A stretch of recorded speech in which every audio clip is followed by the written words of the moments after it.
말씀을 드렸지만 저는 근데 원래 기념식에 대통령이 간 줄 알았어요. 네. 근데 대통령이 어제 기념식에 가지를 않았더라고요. 대신에 이주호 뭐 총리 후보자인가요? 예, 아까 총리 총리 대행, 대행 예, 직무대행. 이 직무대행이 가서 행사를 했는데 문제는 이게 보통 이제 6.25가 되면 대통령이 어떤 메시지를 내지 않습니까? 네. 근데 이 메시지를 내면 특히 이제 그 이 유엔 참전군들 그 정말 많은 꽃 같은 젊은이들이 와서 대한민국에서 피를 많이 뿌렸지 않습니까? 꼭 그 유엔 참전 군인들에 대한 이제 존경과 예우 이런 이야기를 대통령이 매년 어떤 메시지나 여러 가지 메시지를 통해서 하는데 그렇죠. 어제 이재명 대통령은 이 부분을 쏙 빼버렸어요. 쏙 빼버렸는데 오전에 그 본인의 페이스북에 6.25 75주년 그 메시지를 냈잖아요. 네. 핵심 키워드는 이겁니다. 싸워서 이기는 것보다 싸우지 않고 이기는 게 중요하다. 그 몰라서 물어봐요. 그건 뭐 당연한 얘기고 지나가는 개도 아는 얘기니까요. 그런데 이게 중요한 건 이거예요. 평화가 곧 밥이고 네. 그리고 경제다. 네. 평화가 밥 먹여주고 음. 경제도 살려준다. 예. 그냥- 이게 핵심입니다. 그냥 웃음만 나오네요. 그러면 예를 들어서 6.25는 싸운 전쟁 아니에요, 전쟁. 네. 네. 평화가 아니잖아요. 네. 전쟁이잖아요. 거기 가서 무슨 얘기를 할 수 있겠어? 거기 갖고 평화가 여러분 더러운 평화가 이긴 전쟁보다 낫습니다. 근데 6.25는 이긴 전쟁도 아니고 무승부로 끝났잖아요. 그렇죠. 그럼 뭐라고 가서 얘기할 수 있겠어요? 근데 저는 참 이게 소위 이제 좌파들이 가지고 있는 근본적인 생각인데, 저는 그러니까 이 생각의 출발점이 어딜까라는 걸 한번 곰곰이 생각해봤어요. 그러니까 우리가 뻔히 알지 않습니까? 지금 이제 우크라이나 전쟁이 일어나고 있고 이란하고 지금 이스라엘 붙고 있고 한데 이런 세계 정세를 보면서도 아니 그 평화가 밥이다 이런 네. 이야기가 나올까 싶어요. 그러니까 평화라는 거는 저는 그렇게 봅니다. 강자만이 주장할 수 있는 게 평화예요. 그렇죠. 내가 쓸 수 있는데 안 써. 예. 그게 평화예요. 근데 아무것도 없는 사람이 야 나 안 해. 아무것도 안 해. 그게 평화가 아니잖아요. 그러니까 예를 들어서 미국이 벙커버스터를 유일하게 갖고 있는데 그거 안 쓸게 라는 게 이제 할 수 있는 평화인데 그럼 이란이 우리 안 할게. 그게 평화예요? 그거는 굴복이고 굴욕이에요. 패배고 항복이고. 그게 이제 더러운 평화죠. 네. 그러니까 이란이 이번에 굴복한 거 아니에요? 사실상 벙커버스터 14발 받고 프로도에 굴복한 건데 사실상 항복이라고 하는데 그 평화는 왔잖아요. 네. 그럼 더러운 평화 아니에요? 네. 이란 입장에서는. 네. 참 저는 근데 이런 생각을 지지하고 이런 생각을 따르고 있는 분이 나는 그렇게 많다는 게 난 정말 더 황당합니다. 네. 그러니까 우리가 전쟁을 뭐 안 치른 나라는 모르겠지만 전쟁을 치른 나라고 뼈저리게 사실은 그 전쟁에서 우리가 힘이 없다는 걸 느낀 나라 아닙니까? 탱크 한 대 없었습니다. 그렇죠. 네? 전투기 한 대 없었어요. 그런 나라인데 겨우겨우 유엔군이 참전하면서 결국 이제 전쟁에서 그나마 반은 지켜낸 거 아니겠습니까? 그걸 보면서 지금요 우리 아마 지원님하고 저하고 그때 유엔군 안 왔으면 지금은 우리 어버이 수령 김정은 동지 네. 이거 지금 방송하고 있을 거예요. 예. 예? 그렇죠. 아니면 죽었던가. 예? 그러니까 그게 뻔히 우리 현실로 보이는데 어쩜 그런 이야기를 할 수 있을지. 그것도 대통령이라는 사람이. 그리고 저는 더 황당했던 게 그 외교부 장관 있잖아요. 조현 외교부 장관. 예. 첫날 출근하면서 이 양반이 그 미국 간다는 거 그거는 고정관념이다. 취임하자마자. 그럼 뭐 어디 가요 그럼? 예. 중국 가요? 그 어디 뭐 러시아 가나요? 미국 간다는 고정관념이라고? 예. 저는 깜짝 놀랐어요. 어떻게 외교부 장관이라는 사람이 한미 동맹에 대해서 그 정도밖에 생각하지 않을까? 그냥 그거 고정관념이니까 버려. 그리고 이 사람이요. 한미일 협력에 대해서 굉장히 비판적인 사람이에요. 그리고 평생을 다자 외교밖에 안 그렇죠, 했습니다. 다자 그러니까 외교. 북미나 이런 걸 안 해본 사람이에요. 네. 우리 지원이랑 같은 학교 나온 사람인데 네. 좀 별로예요. 그러니까 별로인데 어쨌건 평생을 미국하고 이거 다이다이 외교를 한 번도 해본 적이 없는 사람이에요. 그리고 또 보니까 아주 부인은 이 투기에 꽤 일각에는 있는 분이고. 투기라고 그러면 안 돼요. 저 그 한남동 그 뉴타운 네. 3구요. 네, 그 도로 부지를 쪼개게 해갖고 네, 그 1억 원에 산 거를 11억 2천만 원에 되팔았잖아요. 네, 네. 근데 뭐라고 그런 줄 아세요? 뭐예요? 횡재한 건 맞지만 투기는 아니래요. 횡재한 건 맞대요. 근데 투기는 아니래요. 정말 신박합니다. 예. 보면 야 어떻게 이런 사람이 외교를 앞으로 이끌어 나갈까라는 이야기 또 이런 걸 횡재라고 그러면서 제가 알기로는 꽤 아마 그 부인 쪽 집안도 잘 사는 걸로 알고 있는데 그래서 참 기가 막혀요. 그러니까 이게 지금 대통령의 인식이나 이런 게 어제 그러니까 6.25 참전 그 행사에 참석하지 않고 광주로 갔더라고요. 네. 광주에 가서 공항 문제를 그렇죠. 정부가 책임지고 해주겠다. 네. 근데 그 정부가 책임지고 해줄 수 있어요? 그 지금 돈 뿌려야 되는데 거기 뿌릴 돈이 있나요? 그러니까 그게 한 5조 원 들어간다고 그래요. 근데 이번에 지금 추경 통과하기 한 30조 가까이 되잖아요. 30조 5천억이죠. 네? 그러면 저는 그렇게 봅니다. 이게 국민들한테 돈 뿌리는 것보다 사실은 뭘 하나 짓는 게 나아요. 낫게.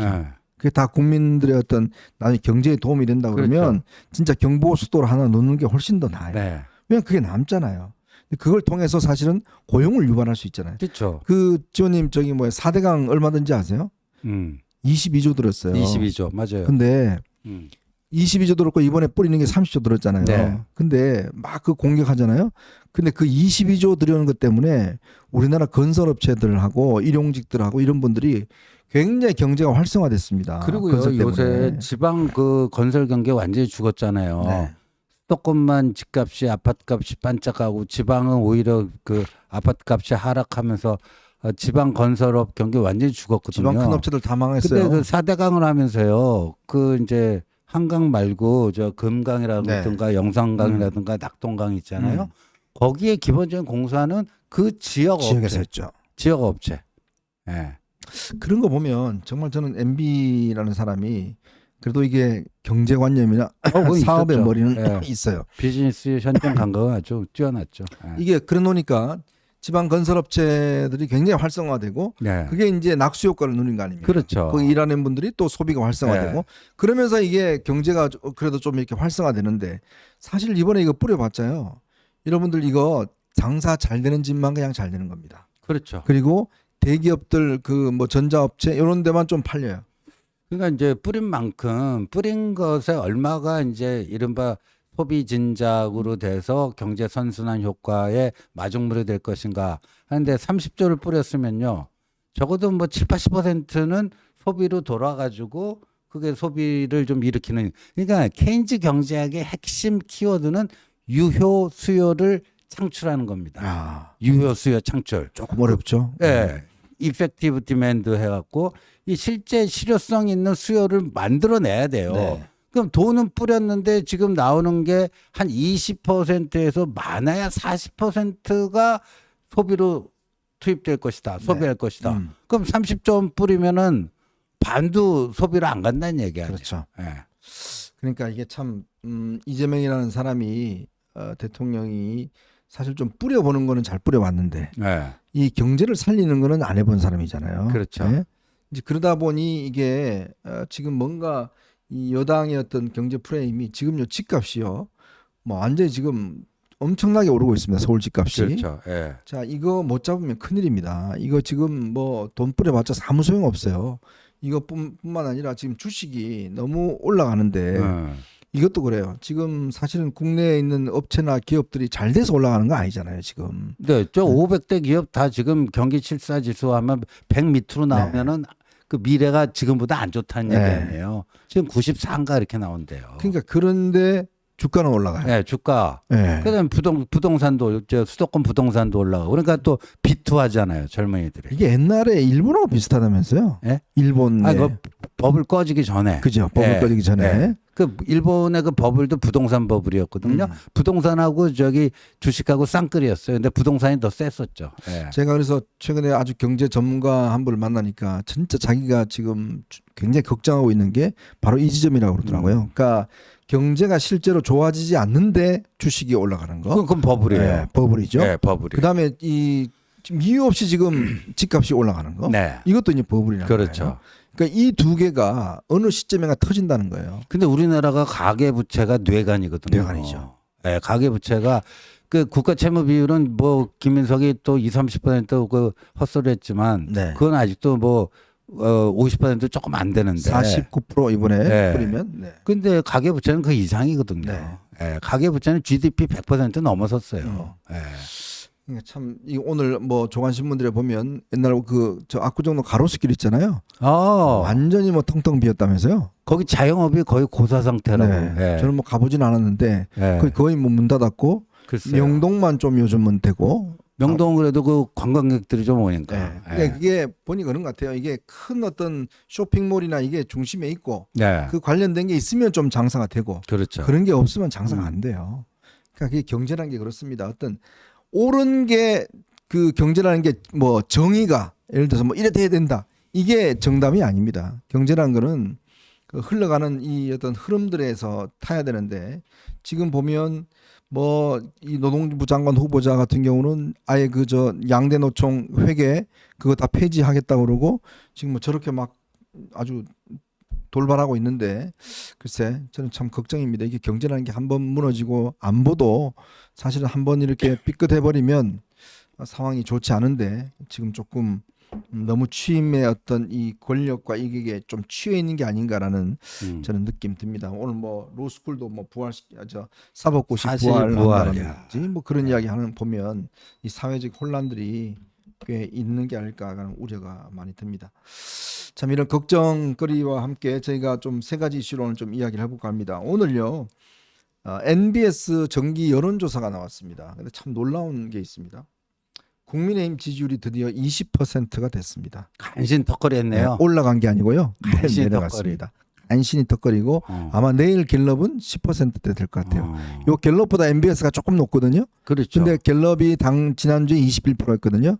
근데 아마 맞아요. 갤럽은 더 내려갈 거예요. 10%대로 갈 거예요. 지난주에 46대 21인가 네. 그랬어요. 예. 자, 이런 와중에 지금 국민의힘 내부에서 우리 저 집단 지도체 좀 합시다. 요런 저 싸가지 없는 이야기를 하는 사람이 있답니다. 그래요. 예. 이게 망하자는 이야기예요. 집단 지도체 뭐 뻔하게 다 해봤지 않습니까? 왜 그럴까요? 그 이유를 한번 저희가 집중적으로 분석을 해드리도록 하겠습니다. 자, 그리고 이런 와중에 이미 집권 여당은 내년 6월 지방선거를 향해서 달려가고 있는 것 같습니다. 정책, 사람 모든 걸 다 준비를 하고 있는 것 같은데 진짜 국민의힘은 이렇게 가다가는요 정말 멸종 위기에 처할 것 같습니다. 자, 그 이야기와 함께 여러분 KH그룹 들어보셨죠? 배상윤이라는 사람, 이 하얏트 호텔 주인, 그리고 김성태 전 쌍방울 회장과 어영재, 이 사람이 갑자기 어제 SBS 인터뷰를 해서 8월 달에 들어갑니다. 예고를 했습니다. 왜 갑자기 들어올까요? 그 이유도 한번 분석을 해보도록 하겠습니다. 자, 여러분 보시면서요. 구독과 좋아요 알림 꼭 부탁드리도록 하겠습니다. 저희는 첫 번째 이슈로 한번 넘어가 보겠습니다.